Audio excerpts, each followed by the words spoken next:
No complaints about going to games in Toronto, and I think that's where we find Nick Alberga, who's the host of Leafs Nation. Nick, it's not like Winnipeg. I think people like playing in Toronto, but did you hear the comments from the tweet about the players poll and not liking to go to Winnipeg? I did, and it seems, and again, first off, thanks so much for having me, but I think there seems to be this perception, there has been for a long, long time, that nobody wants to play in Winnipeg. I think everybody's filtered differently. Certainly as somebody who would love to play in the league, and it was never good enough to play hockey, I think Winnipeg would honestly be a destination for me, more so because of the passion, the wantingness to win in that market.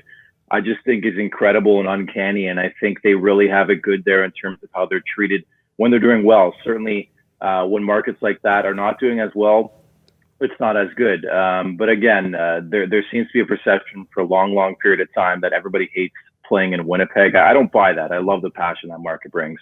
11 games in a busy NHL schedule tonight, but last night it was the Coyotes over Edmonton in overtime, and McDavid, Draisaitl, they look great together. They didn't play that well in that hockey game. It took them a while. They hit double digits in shots, but for the Coyotes, they're rolling. What's going on in Arizona with that group? It really is an amazing story, and certainly you look at some of these shocking, surprising teams of this early season. Among them has to be the job that Rick Tocchet and company are doing in Arizona. I like the fact that they brought in Phil Kessel from the Pittsburgh Penguins to add that other dimension in the top six, give them a prolific score, and opens up more time and space for the Nick Schmaltz of the world. Clayton Keller's had a slow start to this season.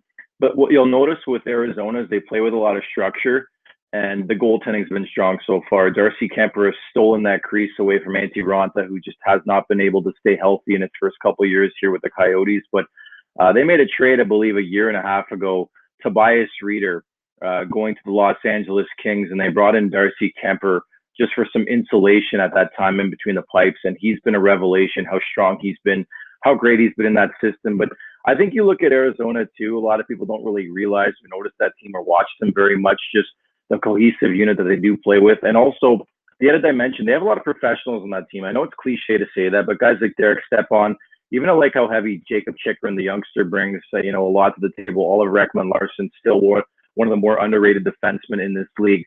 Not to mention, again, Phil Kessel comes in. And surely I think when you add a prolific goal scorer like Phil Kessel, that's certainly going to help the situation. And Nick Schmaltz is another guy. They continued. John Chaika has been, plotted at times for, his analytics-based type trades. But the Nick Schmaltz one has, I think, worked out for both teams. Of course, Dylan Strome now in Chicago, and he was the big get there. But Schmaltz has been really, really nice down the middle. I just like the structure and pace that Arizona is playing with right now, and I do think this team is legitimate. Hey, Nick, I'm a football guy, so maybe I don't understand what's going on with the backup goalie position with the God's team, and why? Yeah. With two strong goaltending prospects in the minors, why not bring one of them up? You're talking about Toronto. At least have a chance at winning the back-to-backs, because anything short of that, I think we're looking at open tryouts. Yeah, it seems that way. Like you're talking about the Maple Leafs, obviously, right? Yeah. No, it's because again, we talk about this quite a bit on Leafs Nation. Just the backup goalie position and sort of the predicament that Kyle Dubas has. I don't even want to say Kyle Dubas. It's just more so what they pay these guys. The Marners of the world, the Tavareses of the world, Austin Matthews, William Nylander. The list goes on. And in a salary cap world, everything can't be fine and dandy. Even when you look at an upper echelon team, I think we can all agree with this Maple Leafs team. It's just more so the fact that they don't have much money to allot to their backup goalie position. And I totally agree with you. Michael Hutchinson has not been great by any stretch. Although the last couple games, I have given him a bit of a vote of confidence, because I think Mike Babcock is not putting him in opportunities to succeed. And I understand it. It comes with the position's territory of being a backup in this NHL. You're going to be forced to play in the back end of back-to-backs when your team is tired. But it's just more so, and Mike Babcock takes a lot of grief for this, is when you have a back-to-back is maybe having your better goalie start against the better team. He doesn't care about that. He just goes the front end. It'll be Frederik Andersen, the back end, Michael Hutchinson. But right now, because of the cap constraints, they really can't do anything to address that. Although, again, the last couple games, I don't think Michael Hutchinson's been that bad. In the American Hockey League right now, they have Casimir Kaskisuo, who, from what I gather, is not ready to be an NHL net minor. Who knows if he ever will be. And also Joseph Wall, the youngster. Like, you want to be very, very careful with when you bring these guys up, especially when they're younger type goalies. And you don't want to just throw them into the fire. But I think as time goes on here, clearly, and we'll see how Michael Hutchinson performs. I still want to give him a bit of a benefit of the doubt to see if he's got anything left in the tank. And this is not on him, by the way. I know he gets a lot of flack in this market. It's just more so because the salary cap situation for the Maple Leafs. They just can't pay their backup goalie. Say, like, people like to use the comparison to the Boston Bruins, right? Yaroslav Halak played last night in that win to the Pittsburgh Penguins, and then Tuukka Rask tonight. But Boston can afford to do something like that, more so because of the salary cap era they were in. And the fact that you could pay Pasternak, you could pay Marchand, you can pay Bergeron less than $20 million combined. It's a way different story in Toronto, and clearly there are bigger cap issues there right now. And what was up with that young D-man that went down the Marlies and then back up 5 days later? Perron, why was that? Did I miss something? Yeah, no. So it's just like usually, salary cap related when they make moves like this. Nick Patan, the former Winnipeg Jet, is another guy who went down for a couple of days and came back up. And I think what we will see, guys, in the next couple of days in Toronto, especially with Zach Hyman, who played last year a lot on the top line with Mitch Marner and John Tavares. Once he's healthy and back in this lineup, Toronto's going to be in quite the predicament in terms of defensemen, and in terms of player and extra players in general. I think it sounds like they might have to trade or waive at least 3 guys on their roster and actually go with a 21 player roster as opposed to 22. That's why Nick Patan's been recalled. He'll play tonight against the Los Angeles Kings. I think they're showcasing him. Marty Marinchin's another guy. Still can't believe he's in the NHL, but he continues to really, really struggle. But somebody in that organization, namely the head coach, likes what Marty Marinchin brings to the table, and that battle continues. So I think this Maple Leafs team, in terms of depth speaking, could be a lot different between now and say this time next week. Can they win the Stanley Cup? $1 million question, or even more than that. You looked up and to the left. That's a no. Yeah. It's Sorry to break it to you. I'm looking out the window, but it's one of those things where I think you look at the year 1967 and you say, wow, it's been a long, long time since this Maple Leafs team won the Stanley Cup. But you look at this roster and you see the proper ingredients you need. You need, stability up the middle. You have Austin Matthews. You have John Tavares. You have some other superstar players, namely Mitch Marner, who gets his fresh extension. And he's been a bit slow out of the gates, but he's a guy who's probably going to get going here. You have Willie Nylander, although he's a ghost sometimes. You need him to be better on a night-by-night basis. You have your goaltending in Frederik Andersen. On the back end, I think there are still some reservations with this team, but Morgan Riley is a really, really strong defenseman. Not usually noted as one of the top defensemen in this league, but I think he is trending that way, was certainly last year. You bring in a Jake Muzzin from LA, who they're playing tonight. I think he adds sort of a physical aspect that you need to be conducive and good in the Stanley Cup playoffs. Tyson Barrie comes in, another puck mover.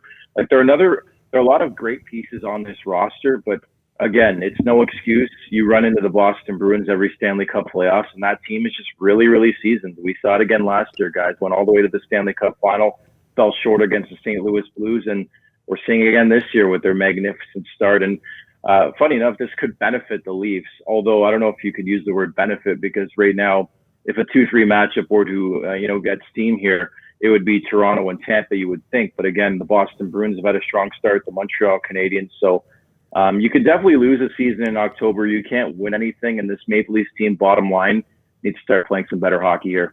You talk about all the pieces that they have. They have really, really nice pieces. They got the king and the bishop and that horse thing, whatever it's called. But I don't feel like there's enough pawns. And you mentioned Nylander. I felt like last year Kapanen really stepped in for Nylander. Now there's too many. How many guys do you need in your top 6? 6. That wasn't a hard question. If they were to move Nylander, do you see any club willing to take him? I mean, for nothing even. Just take him and take half of his salary. Well, the thing with Nylander that's most intriguing is more so Kyle Dubas, the infamous "we can and we will" when proposed this question on 31 Thoughts, an excellent podcast with Elliot Friedman and Jeff Merrick from Sportsnet. It's just more so we can and we will when posed a question about keeping the big four and Marner, Tavares, Nylander, and Austin Matthews together in this cap world. And he's starting to eat his words already, because I do agree with you. I think the logical trade chip to use in this situation is William Nylander. But the unfortunate thing is, and I know people have gone, above their words sometimes before in the past, a lot in the sporting world, is they said they wouldn't trade William Nylander. But the more and more I see this puzzle put together, we talked about the backup goalie situation. They don't have enough depth in the back end. A bottom six guy would be great, especially on the PK. Like, there are holes on this roster. Again, ultimately, I do think your big guys are going to lead you to the promised land, so to speak. But I think Nylander would be a perfect trade chip. I just don't know if they're going to utilize it, at least in this regular season. Maybe in the off season, we'll see what the next couple of years bring down the line, because I think watching the player has to be very, very frustrating. You see moments where he's unbelievable and really hounding the puck and all over the ice and just controlling the game. And then sometimes you can't even notice him and you think it's Halloween, and then you remember it's November and Halloween's over and he's still not out there. So I think there's a lot of frustration building, especially with the head coach and the player, but I don't think by any stretch he's going anywhere at this point in time. But I think you're right. I think you look at all these successful teams, guys, in the last couple of years, perfect correlation of St. Louis last year. Line 1 through 4 could provide offense. And the great thing about Craig Berube and the job he did is there are a lot of guys who played up the lineup, a lot of guys who played down the lineup and played and knew their role. You look at an Alex Steen, an Oscar Sundqvist, the list for David Perron played on the fourth line at times last year. Like, these guys were not bigger than the team. And by that, I mean, like, you're not owning it. And I think it's got to be a complete buy-in. I know it's sort of cliche to say that as well. But until Toronto gets that, I'm not sure they're going anywhere. All right, before we let you go, a couple quick ones. Tell us about the mustache. And I know Abu was begging me to get the mustache earlier on in the show, but you got the shirt, you got the mustache, and you got the Twitter handle, Golden Muzzy, too. So what's up with the mustache? Yeah, growing the old duster for Movember. You all know it's a fantastic cause out there, and I understand that you're supposed to start it at the beginning and then grow it out, but I already had a beard, so it's like, why not? I'm still raising money for the same cause. It's a Twitter handle that started way back when, like 11, 12 years ago, and Roger Lajoie, media giant here on the radio airwaves in Toronto, his media class, the College of Sports Media.